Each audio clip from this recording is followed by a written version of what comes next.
I did sort of feel towards the end of Neighbours that I was getting a little sort of worn out. Hi, I'm Rebekah Elmaloglou, and Midnight with Tak and Matt is going to be funny. It's going to be interesting. It's going to be dramatic. It's just going to be great. G'day. G'day. Matty was so ready for that one. Welcome to Midnight with Tak and Matty. I'm Takaya, aka Tak, and that guy is... I'm Matty. Hello. Anyway, Happy New Year! You're not going to wish everyone Happy New Year, Matt? What's that about? Yeah, Happy New Year, everybody. Look, I've got too many little kids and the time just doesn't matter anymore. New Year's Eve, you stay up all night. You have 3 kids, you stay up all night. It's the same and same. It's gonna be a tough night no matter what. I feel like what's really coming out is you've got some dark history of New Year's in your childhood that are... I thought you were going to say dark rings under my eyes because I have them too. Well, people can see that, so I don't think I really need to bring it up. I was trying to be kind. Yeah, you know. Yeah. Thank you very much. No, I'm pretty sure I have those same dark rings. You asshole. But yeah, I feel like you've got some dark, dirty stories from New Year's of the past, and that's why you try to brush it off as not a big deal. I'm just going to be frank with you. I used to be a pisshead. And for anyone who doesn't understand Australian, that means he used to drink a lot. As you know, I was a carpenter. Before I was a carpenter, I was a labourer. Started on a building site when I was 15 years old, and I was hanging around older blokes who loved to smoke, so I smoked. They loved to drink, so I drank. They loved to eat sausage rolls for breakfast and a can of V energy drink, so I did that too. And we would literally, from Thursday night, we'd go out. Friday night, we'd go out. Saturday night, we'd go out. Sunday, you'd start at lunch and see what time you went to bed. It was just like, I'm so happy that this generation is not like that. But New Year's Eve, it was like, for someone who goes out 4 times a week, New Year's Eve was still, you had to make it big. So we, look, I don't have any particular story for you because I just can't remember them. Were you someone in Sydney who'd always go and watch the fireworks in the harbour? No, too busy. Mum and Dad didn't like crowds. I think the craziest thing that I can remember is my wife Jess. She's young and free, and whenever she got drunk, she just liked to take her top off. So it was usually me trying to say, keep your top on or we're going home. And she'd just take it off and stare at me. And I'm like, oh, God, we're in the middle of a dance floor. What are you doing? I don't even know where to go with that story. I really hope Jess listens to this and she's like, oh, thanks for sharing that with everyone. How's Ari sleeping? Ari is going well. It's still a work in progress, but so if you listened last week, Ari went to a sleep school, the week before a gentle sleep school, because you had to hold him every time you went to go to sleep. During the day was our biggest issue because we'd have to hold him for the entire 2 naps, which is like 3 hours of holding. Because as soon as we try to put him down, he'd magically wake up no matter how deep he was in sleep. And then for night we'd have to hold him to sleep, and then once he was in his cot he wasn't too bad. He'd just wake up a couple of times for feeds and stuff. But since we can put him in his cot and he'll kind of put him to sleep at night, and in the day we just kind of have to sort of hold him down and tap him. There you go. To sleep. But then that's tough. That's tough. I feel like every parent that I've spoken to has their own little secret bag of tricks on how to put a kid to sleep, and I swear to you, not one of them works for every baby. That's the biggest, what would you call it? The biggest lie in the parenting world is that someone has a secret trick to put their kid to sleep and it's going to work for you. It does not. That's what we like. We had a general guide of what, or a structure to kind of follow, but it was very much figuring out how your baby worked and the things that they were doing, and what signals they were giving, as opposed to like, no, we do this, and at this time we do this, and then we just kind of force them into this regimented thing. It was much more responsive to who he is. Like he sleeps on his face. Like I would say tummy, but it's really just on his face. Like he puts his butt slightly in the air and his face down, and then he's kind of happy in that position. I've read that babies will do that if they have trouble breathing because it helps them breathe a bit better. Because if they're on their back, it can. What are you saying about my baby, Matt? It's well, our boy had. It was suggested that he get his adenoids taken out because he is a belly sleeper, because he sleeps like with his bum in the air, like that sort of child's pose sort of a thing. What's your adenoid? They're kind of like your tonsils. I think they're a little higher up, but they're basically they collect bacteria if they're not working properly. They're part of your immune system. But I remember we had the same thing. We had a sleep consultant come to our house because it was during COVID. I think the sleep schools weren't a thing, and we had this. Oh God, she must have cost us $6,000 or something outrageous like that. And she comes over, and I thought it was really cool that she's gonna actually like VIP. We've got our own private sleep school person or sleep consultant. She comes in, she's like, okay, she's watching us put him down, and I feel like I'm being judged, and she's just in the corner just watching. And then we go to put him down. Anyway, he gets unsettled. She's like, okay, let's go in. We'll try settle him. She's like, okay, try tap on the bed. Like, do a heartbeat thing. Doesn't work. She's like, okay, now try hold his hand. So I'm holding his hand. It's not working. She goes, okay, now I want you to just stroke his ears, because sometimes that can help. Stroking his ears. It's not working. She goes, have you got any songs? And so I'm like, oh, fuck. Now I've got to sing in front of this lady. So I'm singing. She's really just going through the bare basics of what someone might try to get a baby. Oh, no. Yeah, well, I'll show you why. She just starts going through the bag of tricks. She's going, okay, have you tried singing? Okay, now try this, try that. You literally tried everything. We're there for ages. And then she looks at her watch. It's been 70 minutes. And she goes, okay, walks out of the room. She goes, it looks like you got a stubborn baby. He'll grow out of it. $6,000. Thank you very much. Cha-ching. That lady was a con artist. Oh, sure. Versus. She was like, and Jess vets these people really well. So she goes onto all of these mothers' forums and asks for her advice. There's no way she'd accept just anyone. And this person came highly recommended. Jess knocked back so many other cheaper options or whatever, but this one was highly recommended. Actually, mind you, we did get, I think we ended up with 3 sleep consultants, and every single one said, he's just a stubborn baby. He'll grow out of it. Every single one. And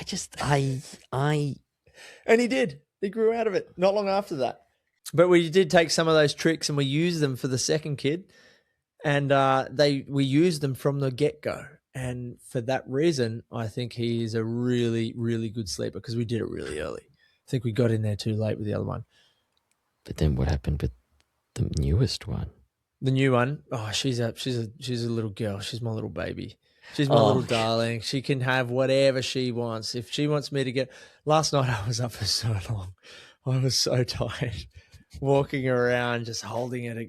Oh, my God. Anything she wanted, I'll give it to her. I know she's going to grow out of it, but she's my princess. No, it's hard to see them in any kind of pain or dismay. But it was really good for us to learn when he was protesting versus when he was actually upset. Because now it's really funny to see when he's just protesting, because he can hear us if we walk like outside the room. So if he's protesting, he's like and then you'll hear the footsteps and he goes. Because he's just waiting. He's like, so he's not actually upset. He's just trying to get your attention. Yeah. And then he goes, puts face plants into the bed. I'm thinking of you. Any parents out there, particularly single parents, God, you are tough. It is so tough, and it's tough with 2 people on board. So I take my hat off to you. Well, Matty has a message to everyone out there, because he usually tries to make me do it because we both feel uncomfortable asking people for things, but here he goes.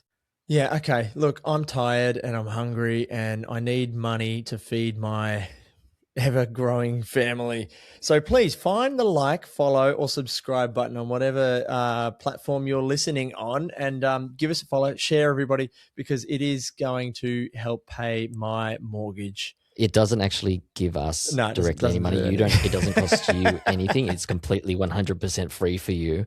But hopefully we can lure some more sponsors. No, we're and kidding. stuff. No, it helps. It helps us connect with you, and it helps us show you all of the incredible guests that we got coming up, and it'll help us on our way to Mission Margot, because she's not going to come on a podcast with only 1,000 subscribers, is she? Not at all. Or, She'll vet that shit. You know, we're not too proud to admit we like to take care of ourselves. Maybe even a little luxury when it comes to our faces. The old moneymaker. We all know that's not your moneymaker, buddy. Yeah, all right, enough from you. A huge hello and thank you to our brand partner and beauty partner, beautyboat.com. If you're living in the UK, you can visit the website and order from a huge range of gorgeous skincare products to help reveal your natural radiance. Sorry, Australia, this one is just for our friends in the United Kingdom. But if you are in Australia, you can still send a gift back to your friends and family in the UK through beautyboat.com. If you're living in the UK, you can visit the website and order from a huge range of gorgeous skincare products to help reveal your natural radiance. Thank you to beautyboat.com for being not only our official beauty partner here at Midnight, but also for being there for all of your beauty needs. All of them.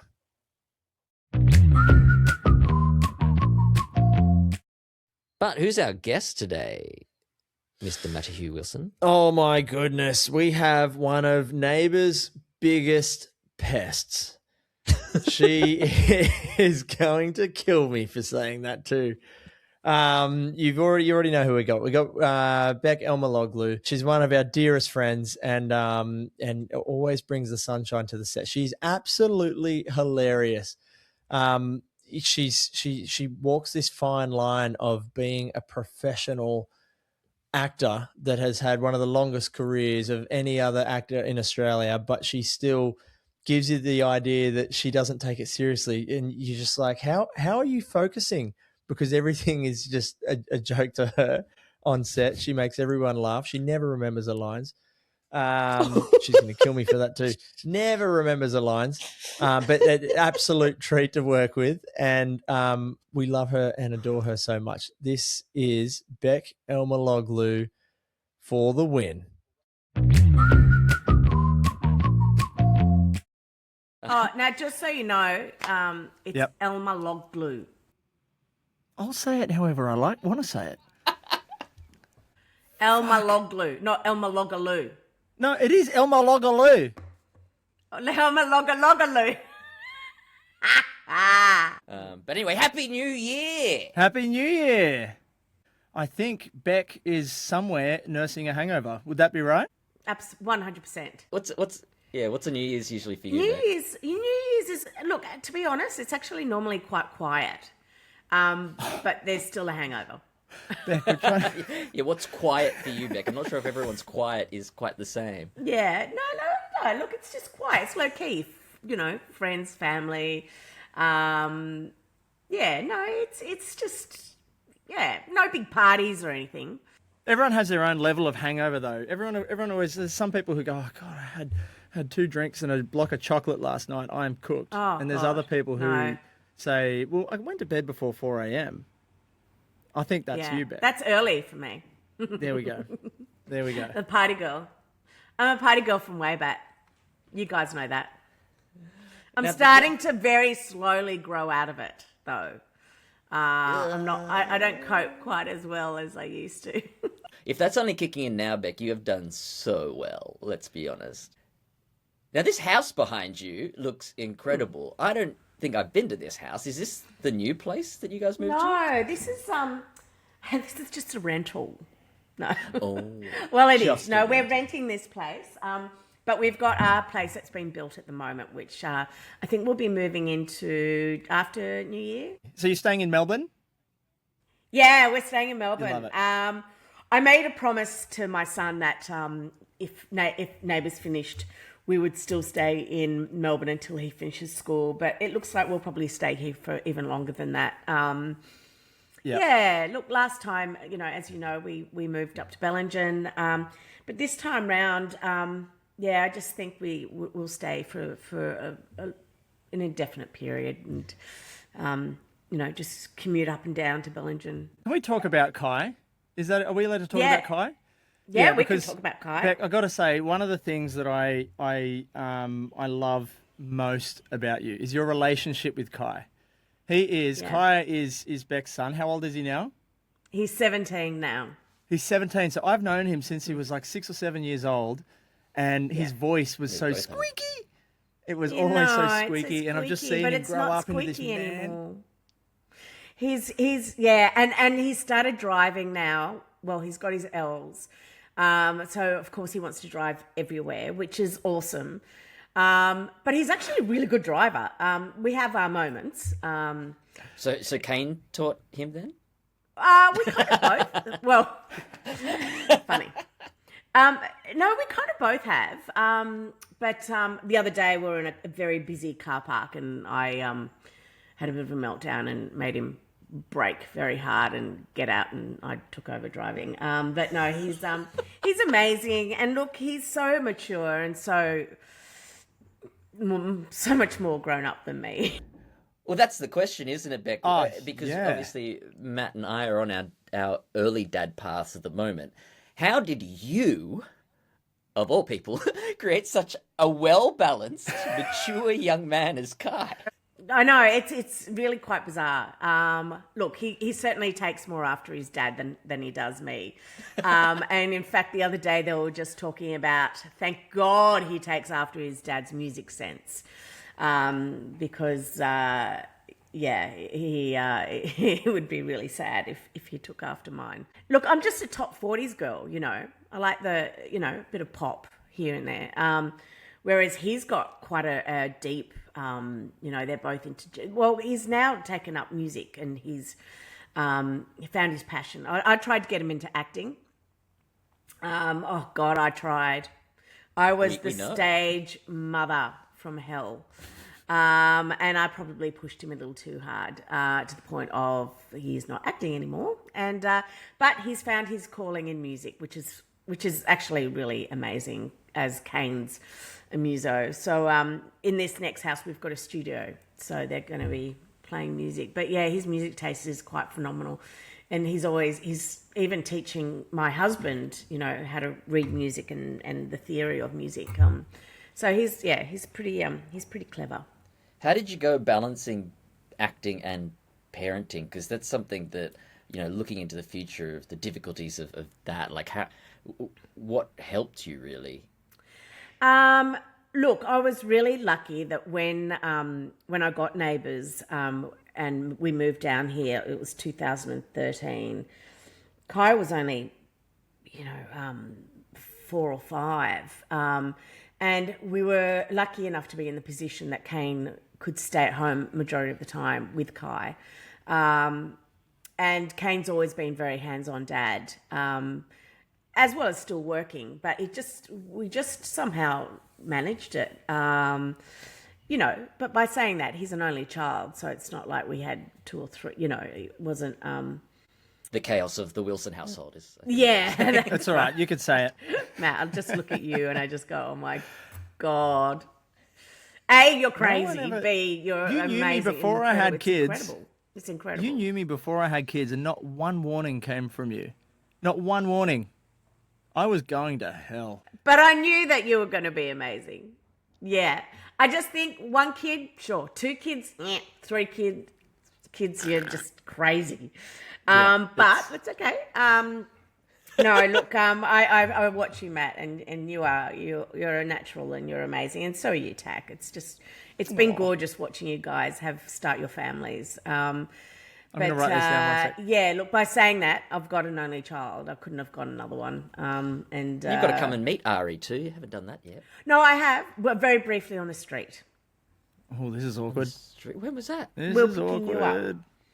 No. Yes, that's right. You up. On the way to the Lucinda's Lucinda's lovely birthday, colleague Lucinda Cowden's 60th. Well, you got to come meet him now. He's got he's less of a blob now. He's a bit more of a personality. You'd actually really like him because he's very loud too. So he loves a good scream. Isn't he ever? Yeah. So loud. Bek, you didn't have the easiest run at Neighbours either because your character was so well loved that you seemed to be in every single episode. You seemed to be there before the sun came up to after it went down every single day. Yeah, but so are you. Weren't you? No. Look, I got 15 minutes in makeup. It's It's easy. Well, that's the thing. Look, I have to say, if it hadn't been for hair and makeup, my job would have been slightly easier. And let's not mention the poor hair and makeup department. Their job would have been much easier. Are you missing being on set? Not at the moment, I'll be honest with you. To be honest, I'm actually really enjoying my time being at home and being a housewife and mum and cooking dinners for my boys and taking the dogs to the park every day. And I'm actually sort of really I'm enjoying it. I did sort of feel towards the end of Neighbours that I was getting a little sort of worn out. I mean, gosh, it was only 12 years. Imagine, Fletch and Jackie and Stiffy after 30, 40 years. But I just, I kind of was pretty exhausted by the end of it. We'd been through a lot, with COVID and then the show ending, and that was quite traumatic, and then coming back and we had an amazing last couple of years, as you guys know. But yeah, I just think, oh God, I definitely needed a bit of a break. And as I said, I'm really enjoying sort of being a mum and wife and my husband's, as you guys know, my husband's been sick for a couple of years, so he hasn't been able to work, but he's now sort of on the road to recovery, so he's gone back to work. So I'm, making his lunches and, waving him off in the morning, and I go back to bed. I'm loving not having to get up early. So basically, he was the stay-at-home for all of like the hard young years with Kai, and then when now Kai is basically taking care of himself, you're like, oh yeah, I'll be stay-at-home mum now, which is basically you just sitting with a glass of wine on your couch watching some TV. Pretty much. Except my son is going to earlier this year he moved. He changed schools from a normal government high school to a college, an arts and technology college called NCAT, which is amazing. But his hours are not quite schooling hours. So I'm finding he's at home a lot, which he is right now. And he's kind of encroaching on my space a little bit, I have to say. It's like, you're ruining my retirement, dude. Like, well, to be fair, and I'll be just settling in for the day, and then it's lunchtime, and I hear the key in the door, and I'm like, dude, like, really? Oh no, a key in the door. That sounds awful. Hey, Matty, I mean, it's nothing like all the crying and the tantrums and stuff. Well, this is the thing. Like, I've got a 4-year-old, a 2-year-old, and a 10-month-old, and I listen to these stories, and I just imagine my boys being at that age, and I can't wait. But then all of a sudden, I listen to you talk, and you're like, I miss him when he was so little. You can't wish it away, can you? Listen, every stage of Kai's life has been just amazing, and we still have nights where we sit down and we look at videos and photos of when he was little, and we sometimes go, oh, wasn't he cute? I miss that stage, or I miss that age. But even now, like the phase, the stages that he's going through, is even as a tween and a teenager, and now sort of in the last few years of his teens, it's just so gorgeous, and I do feel very blessed. Not to say, there's still issues and stuff. He's still normal teenage. Of course. We've really pumped him up here. So I know. Let's stop talking about him. He's in his room. He's actually home, and he's probably sitting there going, "Why are they talking about me still?" Which is the No. opposite of you. You'd be in the room going, why aren't they talking more Why about aren't me? they talking about me? So less about him, more about me. But no, he's amazing. He's great. I've got an interesting question about, still just talk about him, even though we're going to get off him in a second. Because he's kind of grown up where there's been a lot more photos and that kind of stuff taken throughout his life. Has that helped him remember more from when he was little, which, like, I struggled to remember much prior to when I was like 6 or something, say. But we went on this family trip to Japan with my niece and nephew, and they're 7 and 8 now. And I was thinking about how much are they going to remember of this trip, because we had some really special moments. And then I was talking to somebody, and they were like, well, they've got a photo probably of every hour of every day of the trip. Yeah. And if not a video. So I wonder how much that impacts on, like, their ability to remember. Or does it have the opposite effect, and then they're not remembering anything because they've got it all on recorded for them? Well, it's like, when I was a baby and when I was a child, me and my dad was right into, back in the 70s. He had the black and white video, and my parents took. Do you have copies of those things? Yeah, we've got copies of everything. You've got to put them on social media. We've got copies of. We've got footage of my dad and his brother and sister, of when they were in their early 20s, like in the 60s, footage. We've got everything, and so many photos. In fact, I just went through boxes and boxes and boxes of photos that I had in storage, and I've got so many photos of me growing up, whereas my poor husband's probably got like a little shoebox with just a couple in there. So I was really blessed in that sense that my dad and my parents were very, but I feel like I remember a lot of my childhood, but maybe it is because of all the photos and the videos that we've over the years watched and looked at. What's your earliest memory then? Oh, I remember falling off a back step in my backyard, in the backyard at our family home, and I was still in a nappy. I was probably, like a toddler. But then I don't know if that was filmed or not. I don't know. Yeah. I remember spending a lot of time. I remember very clearly my aunt and my family, my English family, coming over from England and spending time with us. But yeah, I'm very sentimental about my background and especially the house that we all grew up in, which was only sold not that long ago.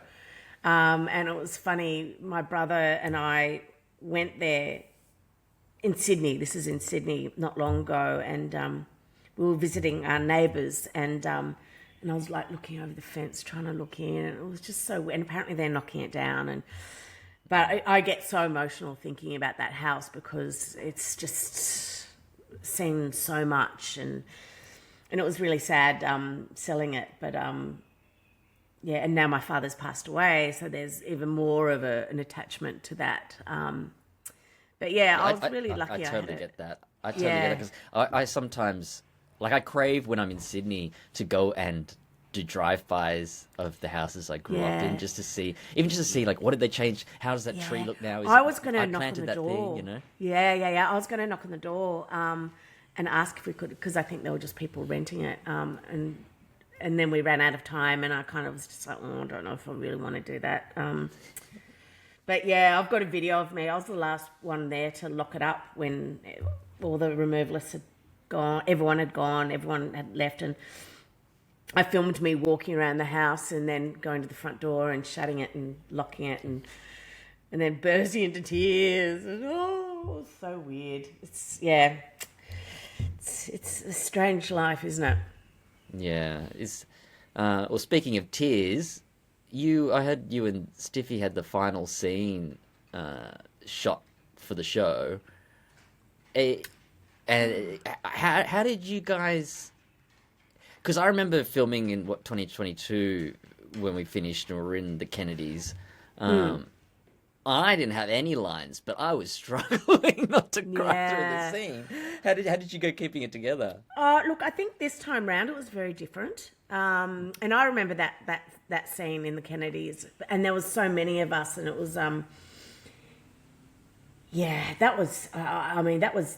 It was so different. It was such a different feeling this time round, and you know, and I remember doing my last scene with Stefan that first time round, and we were crying. It was a real struggle. Whereas this time round, I don't know. It's hard to explain. I just I think we'd been there. We'd gone through it all, the motions of it, and then this time round, it was just a matter of sort of getting it done. And I didn't feel as emotional as I did the first time round. Do you reckon you were like your body Protecting instinctively myself. protecting Yeah. you because you're aware of what it was like last time? Yeah, and look, and probably still to this. Sorry, my dogs, their tails are wagging on the Okay, floor. let's hear it. You ready? Yeah. Boom, boom, boom. You got more drummers in your house. I've got two. Yeah, I've got two dogs, and they're just my son's just come out of the bedroom, and they're excited to see him. Yeah, look, and I think it probably still hasn't hit me, to be honest. You know, because you said, am I missing being on set? No, not at the moment. But I think when reality hits, it, you know, I think it will. I think it will be like, oh, it's really over. I think I'm kind of like, not in denial, but it's a weird one at the moment. I was thinking yesterday, like just what we were talking about with like driving past our old houses and stuff, of at what point will the Nunawading studio buildings, that the gates will be taken, the fence will be taken down, we can just drive in and yeah, that'll be... Yeah, well, it's funny because I was on the highway the other day and there was a Springvale Road turn off and I was like, oh, I'd love to go and have a drive. But I completely avoided towards the end when they were doing all the sort of the sales and stuff of the furniture. I was just like, I'm not going back. Because and again, you know, like I was talking about my family home, the studios is what I'm really quite sentimental about.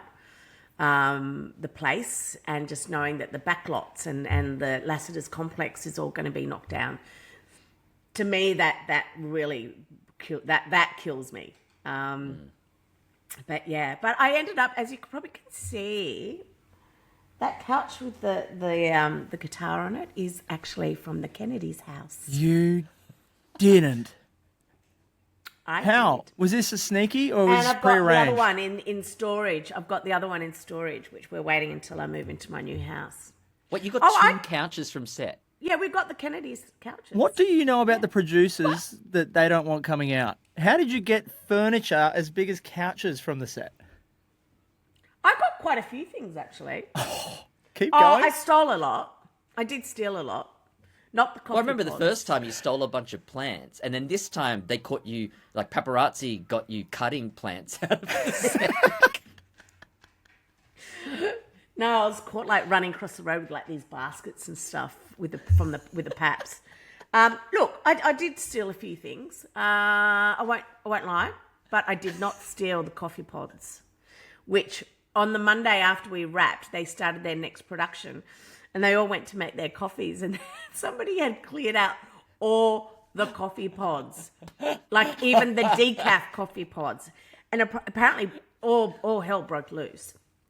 I even got a call from Jason Herbison, our executive producer, asking if I'd stolen them. And I'm like, Jason, A, I don't even drink coffee. B, A, I don't have a coffee pod machine. B, I don't even drink coffee. I mean... Isn't it funny, though, that he was you were probably the top of his list, and you just have a coffee cup in your hand? No, I rarely drink coffee. I actually rarely drink coffee. Wait, you just said you don't drink coffee, and now you've No, got but a I coffee. don't drink it on a daily basis. Like, not enough to... You are just being caught in lies right now, Beck, so the chances of you having stolen these pods is so high. Look, I who was do you given think the stole these couch. pods? I did not steal the couch. Given the couch by Yes. producers who are being blackmailed. Is that what we're going to go with, or? I won't tell you what else I got. Wait, so that's like big stuff that's functional. Did you still steal anything that for you is like a sentimental thing that probably has less meaning? Yeah, I've got heaps of little trinkets and things. Yeah. Like? Like I've got Harold's, table number thing, which I've got up on the shelf over there. I took all my photos from the Willis house. That's nice. Yeah, which is nice. And some ceramic vases. What else have I taken? What else did I take? She looks around. I might get in trouble. I'm not saying anything more.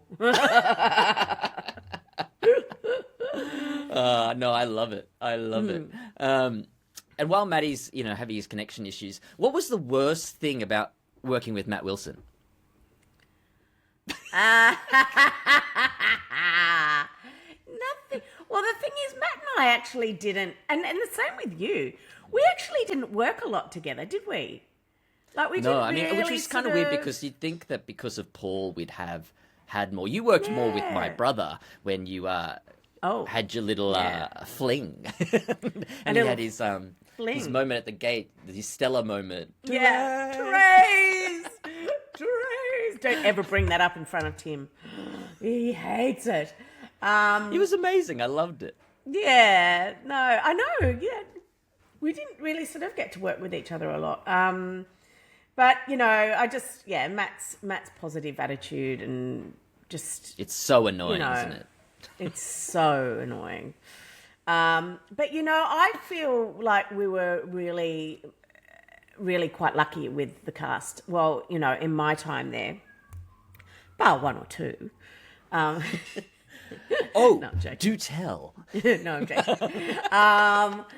I think we had really great cast, and I was, really thankful that, we were blessed in that workplace. I feel like I was, I loved everyone like they were my family, and that is one thing that I'll definitely miss is the people. And I just, I've got some really valuable sort of, incredible relationships and friendships from working at Neighbours. And I think we were very, very lucky to have had that experience. We were. I mean, it ebbs and flows as any workplace would, depending on the mix of people. Yeah, of course. But for the majority of the time, there was such a good mix of people that it was, nice to turn up and see each other and hang out. And we went through so much together, especially in the last, 5 years or whatever. Yeah. With, like you said, COVID and stuff, that they were, monumental periods of time for anyone. But we were working, we were thankful we were working, but we were working pretty intense hours and in pretty intense conditions. And it was quite stressful though. It was quite stressful, wasn't it? It was, but it also then breeds those relationships because you've toughed something out together. You have the shared experience that no one else can quite understand, especially the COVID stuff, because it's such a unique experience. It was really unique. Yeah. And if we didn't have the camaraderie that we had, then I don't know how we could have survived. Really. Yeah. No, absolutely. And also, remember that we were split in half too. Oh God, yeah. Yeah, we had the studio team on one side of the building, and literally a line drawn down the middle of the building, and the location team on the other side, and we absolutely could not cross that line. So we actually really sort of didn't get to see half of. You guys were with me though. We were on the transitioned. studio We were side. outside for the first sort of half, and then we went to the studio side. Because you were studio, were you? I was studio, yeah. Thank God. Outside was tough. It was very quiet, and it was in the middle of winter too. Yeah. Well, because I wasn't there. Matty finally comes back to the conversation, and then hi Matty. just sledges How are you? It was so quiet that it was a little sad. That's where the quiet green room came from, because you weren't there. That was it. Yeah. I miss that. That quiet green room, huh? Oh, I miss That room where I used to sleep back in the early days, and I'd sleep, and Scott McGregor would film me snoring, and then post it. He posted it once. Oh, I had this memory the other day, and I still feel terrible about it, where you were sleeping on those couches, and I picked up like a coin or a bottle cap or something off the ground, you're and I had such this an arsehole, intrusive Tag. thought. Of throwing it at me. Thought well, I just flicked it. I was like, intention was just to like land on your stomach or something. And you go, oh, and we'd all have a big laugh. But it landed like smack on your forehead, and you're like, oh, so what the hell? Wait and I'm like, a I didn't mean to. Remember that? You don't remember? Oh, well, maybe I should have brought Can it up. we just go back for a sec? Did you say that you had an intrusive thought to hurt someone? Does this happen often? It wasn't to hurt her. I mean, it was a very, very Just light see your object. colleagues and you're like, I just want to fuck you up. But I'm not going to, because I have control, but not this time. Oh my God. I do not recall that. Wow. Well, maybe you were just sleepy enough that you've forgotten, but I Yeah. reminded you. Yeah. But I felt so bad. I was like, why did I do that? That was so stupid. Yeah, it was. Thing to do. No, Glad you because said you it. knew that I would like laugh it off. Hey, Bek, Well, no, exactly. Like I was like, yeah. Can you just, now that we've got the safety of distance, can you just give us one thing that I annoyed you, one way that I annoyed you, and one way that Tak annoyed you? No, At I work. can't say that. can. I can't. Well, I've got one for you No, waiting, we so were just go. saying how amazing you were. Maybe your positivity. No. Yeah. No, there was nothing. Mind you, actually. Here we go. No. Sometimes when I was a bit grumpy and I'd come into studio, you'd be like, "Ooh." I could sense That was that such a good too. impression. I could sense that from you, and you just give me like a nose laugh whenever I said something that was hilarious. And Yeah, Bek's but not it was on never today. directed at you, my darling. No, I get it. It could be very No, annoying. you guys never. No, as I said, I didn't work with you guys enough. So I was going to start asking you guys questions. Oh, you can ask us Go on. a question, please. How are you guys going now that the show is finished? Well, I haven't actually watched, and I'm not sure if it's some weird psychological block. I mean, it probably is. I haven't watched the show since my funeral episodes, and I've wanted to because I know there's been some fantastic work and Stuff, storylines yeah. and stuff, and it's kind of a nice way to catch up with my friends. But yeah, I haven't been able to. I just haven't been able to bring myself to watch it since then. I will watch the last episodes. Like I actually had the thought, like maybe I should hurry and catch up in those couple hundred episodes before recording this. But then I kind of like the idea of coming in out of the dark and Matt having a bit better of an idea, so that there's someone who doesn't, know what's going on as well. So for me, I mean, I've been filming some play school stuff. I've had a baby. Yeah. Little Ari, who's been Yeah. taking up all of our time. Yeah. They do that. Welcome to the And party. we've been working on this too. Yeah, it's exciting. It's been good. Similar to you, after finishing on the show, I think it was such an emotional time for me because not only David dying, which was a decade-long person in my brain dying. Oh, so I won't but then- ask my next question. You just reminded me that your character died. And then my mum passed away, within the same week of that. And so me grieving, no longer acting on the show, my character dying, my mum dying, hitting me all in that few months period. Well, in the first, that 2-week period, but then the carry-on effect of that and trying to deal with that. There was so much that I was trying to process that it took quite a while. It was a very different experience to just finishing on, or very different experience the first time round, for sure. Yeah. And yeah. perhaps that's why part of my block is with watching the show too, because, I mean, there's so many things that are now, like, hardline connected. So there was a period for me that was just trying to figure that stuff out. But now Ari's been, like, a really big breath of fresh air that's sort of changed the direction of things. And been loving playing dad and being able to have all this time at home. Yeah, it because is. of that. It is. Yeah, because it's hard work. With something like that, with Neighbours and the format that we film in. Look, and the crew have got their start times and their finish time. It's what I missed was having a bit of regular hours.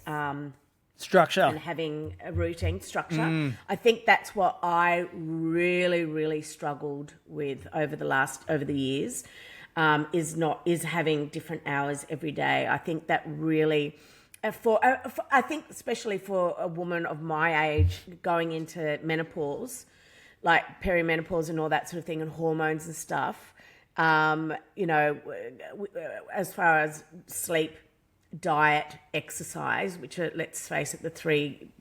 I lost myself a little bit in that because of lack of structure. Working on a show like Neighbours, and God, I mean, so grateful. But I think the hours can be quite tough. And I think when I say that, it's because it is all over the shop. Whereas if I was just working 7 every morning to 4 or 5 or 5, 6, whatever, at least my body acclimatizes to that. Whereas being a night owl, which I'm naturally am, 1 minute having to set my alarm for 4 o'clock and the next minute not having to get up, I was just really all over the shop. And I think my health did suffer a little bit. Yeah. In the last, certainly in the last sort of, few years. I agree with that. Getting older too. It's like just having, there's something comforting about someone saying, this is what time you have to be here, this is what you're going to wear, and this is what you're going to eat. Those decisions were done. Now I'm realizing that not only do I have to cook for myself, I've got to clean up after myself too. And so I've just decided to switch my 3 or 4 or 5 meals a day down to 2. So could be a good thing, but we've been treated so well for so long. Yeah, I feel kind of guilty about definitely. Well, having said all that, Bek, is if Jason gave you a call next week and said, "Look, Robinson Towers, it's going to be centered around Terese and Paul, so you're going to be the leading star." What would you say? Would you go back? Yeah. I mean, God, absolutely. I don't think though that I could do the 4 eps, the workload. It'd have to be, but I can't imagine it being a soap format anyway. Not a daily soap, at least. Yeah. A daily, yeah. But yeah, look, absolutely, and What if you had to come back, but it was as Sophie Simpson and not Terese, and it was a weird crossover with Home and Away? Gosh, yeah, it would be weird. I wish they had done some weird crossovers. I think know, the UK missed soaps have done opportunity. that. Or wouldn't it have been great to go over there and do a crossovers with, which I think they have. I think I've spoken about it. Like with Coronation Street or EastEnders or Hollyoaks or something, like Terese and Paul go over and walk onto their, onto their David sets. gets called in for some, neurological psychopath he's got to assess and fail at assessing, as he clearly did a couple times. Thanks. No, it would be so strange. But look, who knows? Never say never, and we'll see. So you've got, I heard that, or got told that you have a big project that you're about to build, but you can't talk about, even though when this episode comes to air, it will have been spoken about. We will know what it is. But is there anything you can tease us, Rebekah Elmaloglou? What can I say? No, absolutely nothing. Well, what about character? Like, yes, is it going to be a challenge for you? Is it going to be really difficult? It's going to be a huge challenge for me. Something quite out of the ordinary. but also very, very exciting. Yes, it's going You to be. haven't shot any of it yet, have you? No. But I've been in my preparation for it. I have been training with my PT, my personal trainer, and as I could be doing my own stunts. So I am working on my fitness for that. My fitness and my strength. Bek the stunty. Yeah. Are you in the next James Bond? Yeah. It could be the new James Bond. Oh my God, a Greek Australian It could be Bond. the female lead in the Bond film, the new Bond film. Can you give us your best Bond, Jane Bond? Jane Bond. Jane. Bond first. Jane. Oh, Bond. Jane Bond. No, Elmaloglou. Rebekah Elmaloglou. It doesn't roll off the tongue too well. So that's something to look forward to, and something that's really exciting.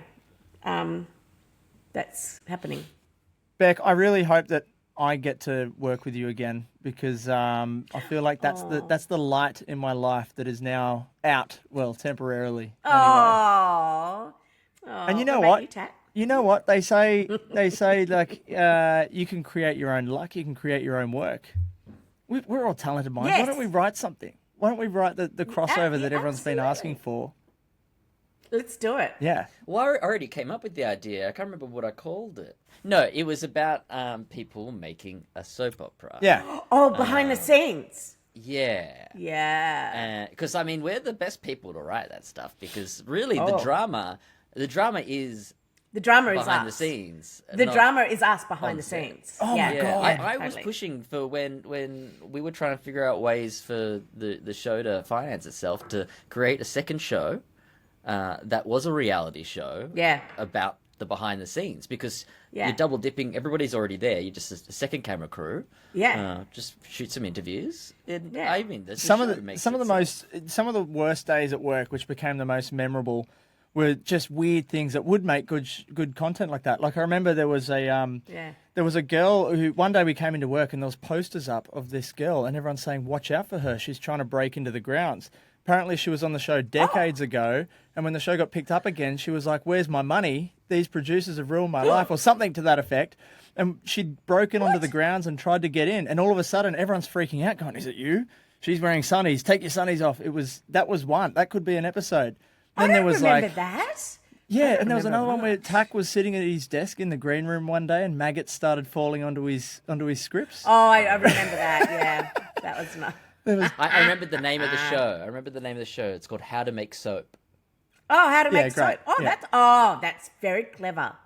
That's very, very clever. I like that. I like that a lot. Well, yeah, so here we go. Here's the start of it. We've got us three are signed on. Yeah. Yeah. This is the real reason of the podcast. We're just trying to sign on all the actors via the podcast. So this is great. Okay, I'm in. I love it. Yeah, and we can get all the crew that we love. Andy and Lipper will have a part in there somehow. I love it. You'll be playing the very meek, mild, softly spoken. That'll be a challenge. I think, I think my next role, should be very opposite to Terese. Look, I'm really excited to get into a bit of comedy, to be honest. I feel like comedy's is calling me. I've been doing drama all my life, which I'm good at. Love a drama. But I feel like there's a bit of, I don't know. Yeah, I feel like comedy's calling. Yeah. As soon as they say cut, you turn into a comedian. So you just need to flip it. Hey, class clown. Bek, I've never heard you talk about Terese's relationship with Toadie. Look, Terese had a lovely time with Toads. But we all have to admit that. We have to admit that Terese and Paul are, they're the team. They're the power couple. What if they said Robinson Towers is going ahead, but Terese has gone back with Toadie? and the first episode was you guys getting married again. Which was like the reboot. Yeah, exactly. When they took me into Jason, producer's office, when we flew you down. They flew me all the way down because we just want to see your face when we tell you. Look, Really? yeah, 100%. And they were like, okay, off you go. You've got a wedding dress fitting. And I was like, oh my God. Look, by the time the reboot happens, I'll be just desperate to be working. So to be honest, I won't care. Oh, so you know when it's happening? When's it happening? No, I don't know. No, I'm just saying. She's that hinted if at this a reboot few happens- times.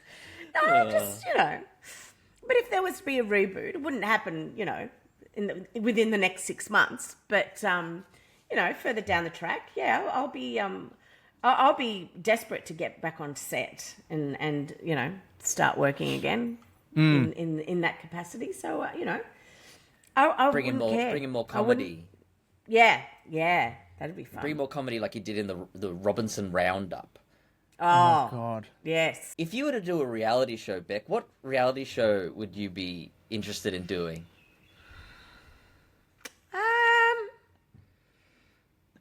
Definitely Alone. Oh Alone. my goodness, you wouldn't last a day. That would, I wouldn't last 2 seconds. yeah, but You not versus the black bear. not because of the wildlife or anything like that, because it's too quiet. Very quiet. No, that's what's going to save Bek because she's so loud. Nothing. She won't. That's what's going to save other people. You'll save everybody else as well. I don't know. I really Would you do Strictly like Stefan? No, look, I think I'm scared. I'd be a bit scared to do that because I've got arthritis in my knee. So Yeah, fair. I don't know if I don't know how long I'd last doing that. And also, I've always been terrible at learning routines. Like I love dancing. Like I was always a great dancer, but I was always really crap at learning routines. The choreography. I'm hopeless. So maybe SAS. Bit of Wait, you wouldn't do Strictly because you need, but you do SAS. Zimmer nearly died. True. I know.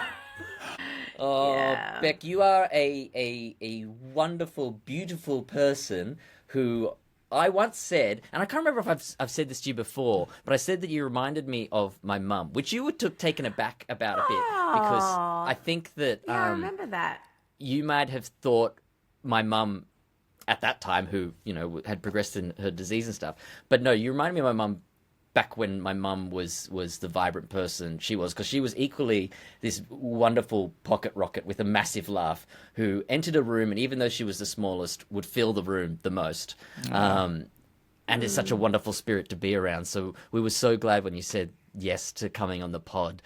Oh, guys, no, thank you so much for having me. I didn't even have to think twice about it. Of course. I mean, maybe after this gig, we'll have to have you back to You know what? I think that could be fun. I think. Yeah. Next time, I'll have you've some been fun on your stories for you. You've been on your best behaviour, Bek, and I have been on my. I don't think I've been sworn once. so good. And I know that when we're at work Mondays, you were always fantastic. Come Wednesday, Thursday, that's when Bek Cranky old bitch. That's when Bek comes out. So let's try to get you on a Thursday or Friday next time. And Okay, I have been really well behaved. you have, Oh you my have. goodness. Yeah.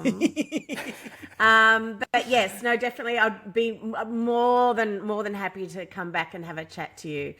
Down the line when you start running out of people, I'll come back for a second round.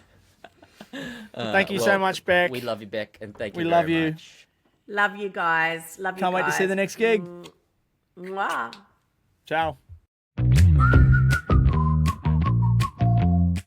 Do you know how there's people in your life that you remember because they gave you a good I time? try to remember all the people in my life. I don't know about you, Yeah, Matty, but you try. You don't do very well, but there's All right. people that just give you such a good experience, and you remember them for a long time. And that's Bek is one of them. Like I'm the show's She's over. but unforgettable, we're never gonna definitely. she's unforgettable. Yeah.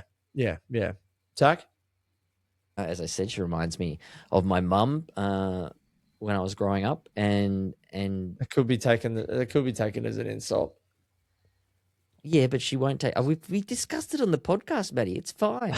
I'm She was just going happy to bring about it. another thing up here Right. that's completely irrelevant, but it just you know what I'm going to say too. One thing that you said to someone that could have been taken either way. What is it? You'll have to fill in some context. You're going to know it now. So you said we had Deborah Lee Finesse was directing some of our episodes.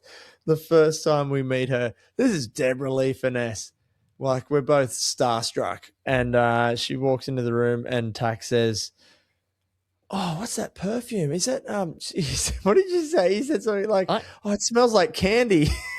I did. I said it smells so good. It smells like lollies. It smells like candy. You smell like a And lolly. I don't find that as an offensive thing to She say. probably I spent thought, $1,000 on 50 milliliters of that. You said who it smells doesn't like a the smell vape, of essentially. delicious candy? I I think it's a great smell. I feel lovely to meet you. You smell like candy. What is that? it's a perfectly fine compliment in my mind, because No. that's what it smelled like. I was get being it. truthful, It's and I think honest. it's You're giving a nice giving thing a- to smell. 4-year-old kid honesty kind of vibes there, which is very good. But No, you expect nothing less from me, Matty. nothing less. Yeah, Beck's had one of those people in Australia who, like, we're just surrounded by people who have worked their entire lives or close to it on Australian television, and there's not many of those people. There's not that many people like that, and Bek is absolutely one of them. She started when she was extremely young, and I feel like we've got a lot more to see from Bek Elmaloglou. Oh, she's going to call me. You said it Bek wrong again. You Elmaloglou. tried to say it right, and you said it wrong. Oh my god! I didn't try. I'm so sorry, Bek. Let's not send in this episode for approval. Can you hear that, Matty? What? Oh no! Again? I think someone's going through my bins, Matty. Is that peeping Tom in my bins again? It certainly is, Takaya. Oh It's no, not this peeping. guy again. It's peeping Tom. What have you got for us, Peeping Tom? What have the bin chickens got today? So yeah, thanks again to all the bin chickens, because we've got loads and loads more dilemmas this week. There's a couple of quite serious ones, guys, actually. So yeah, hope you've got some good advice for them. I don't think these questions are for us. If they're too serious, it's not a good Did idea. they get the right podcast, or Yeah, maybe they need to rethink. Anyway, let's see what we can do. So this is just from J, initial J.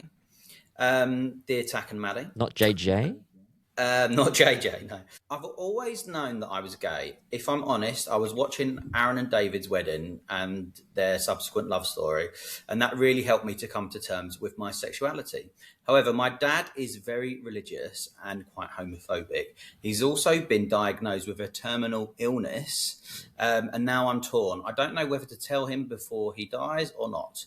Part of me wants him to know the real me, but part of me wants him to die and us be on good terms. What should I do? So a serious one there, guys. That's a tough one, Jay. Thank you. And we've said it before, Matt and I are so proud of how our storyline has affected so many people, how it's represented so many people, and how much it's meant to a lot of people. This is such a tough situation, and it's so unfair that you are in this situation, because you shouldn't have to be. It shouldn't be something that you're needing to deal with. I think for me, the way I would look at it would be to imagine after he's gone, what you might regret more. Would you regret more not being able to be honest with him and give him the opportunity to prove you wrong in a way and prove your assumptions wrong? Or will you regret more telling him and in the potential that things go astray because of that. It's a really difficult situation to be in. Jay, thanks for mentioning that our storylines have helped you in that huge important milestone or moment in your life. That we get a lot of people saying this, which feels very, very special, and it sucks that you can't go and jump and shout and scream that message in front of everybody, which is tough. Look, I think with what Tak said, that's right. It's like what are you going to regret the most, like at the end of the day, because you don't get this opportunity again. Yeah, and it is such a personal thing. I think whatever you know what, as dumb as this sounds, it can be a really great way to figure out what you really want to do. You toss a coin and, you pick heads for one and tails for the other. And what it lands on tells you an answer, and how you feel about that answer tells you the real answer. So if it lands on telling him and you're filled with absolute dread and it's just, you can't imagine it, then that tells you one thing. If it lands on don't tell him and you're filled with dread and you can't imagine him passing without knowing, then that tells you another thing too. So give that a go. It's a shitty position to be in, and I'm sorry. Yeah, tough one, guys. Well, thank you very much. Okay, so should we dive in to the bin for one more? This one's from Josh. This one's just to Matt, actually. So sorry, Tak. Sorry. All right. Sorry, Just mate. me and my boy Josh. Here we go. Here we go. I've always been such a fan, and truth be told, I'm totally in love with you. It's even impacted my relationships, and I've struggled to find a man as I always compare them to you. And yes, this is genuine. How do I move on? Or perhaps I'm even in with a chance. Josh, all you need to do is meet Matt in real life. Laugh at his jokes. Change Laugh your at my whole jokes. outlook. It'll change it, your whole outlook, and all of your relationships will be fine because you realize what Matty really is like, and everyone else is better. I have never been taken down this hard in my life. Where did that come from? I thought you were dead. Oh, Josh, this has been the kick in my step that I have needed all year. I'm the worst person at taking a compliment. Thank you, Josh. I'll tell you who's the best person at taking a compliment is Jackie Woodburn. I've seen people like just like flood her with the biggest praise of all time, and she just takes it so graciously. And I don't know how to do that. I don't know how to do that other than thank you, Josh. Look, if I meet you, let's hug. Let's hug. Look, let's work it out together. I can be your wingman. Second best thing, I'll be your wingman. Let's do that. I just don't see your advice being helpful whatsoever. Listen to Tak just getting sad that he hasn't gotten a message like this yet. One for Matty! Yeah! Thank you very much, producer Tom or Peeping Tom. You can drop that peeping whenever you like. You just let us know and we'll take it off your call sheet. Yeah, good luck. Thank you very much. Tak, it's been a pleasure. We need one thing from you before we close up. Give us a bin joke. What do you call a bin full of lettuce? Go on. The tip of the iceberg.